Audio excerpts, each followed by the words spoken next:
मैं आपला एक ऐसे भजन सुनावत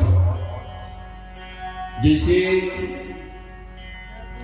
बहुत दिन बीते के बाद कोई लड़का बच्चा नहीं मिल रहा है और अचानक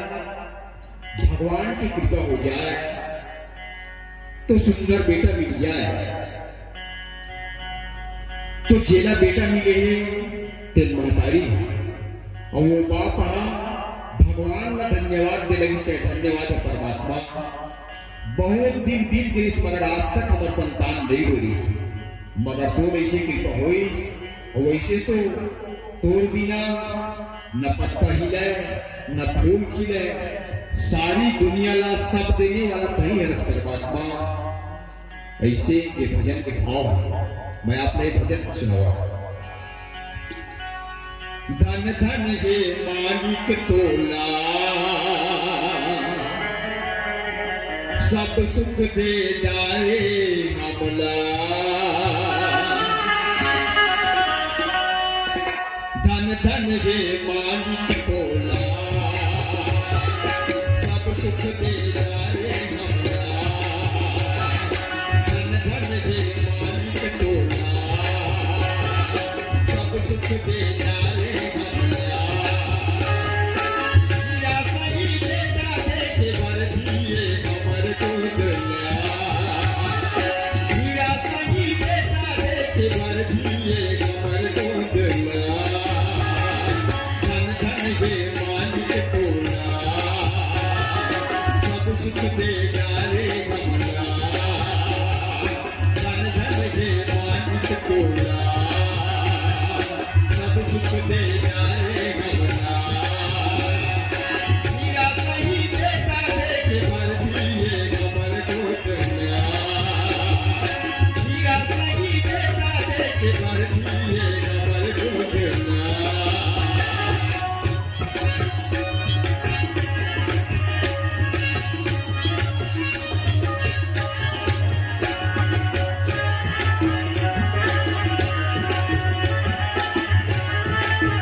सुख दे जाए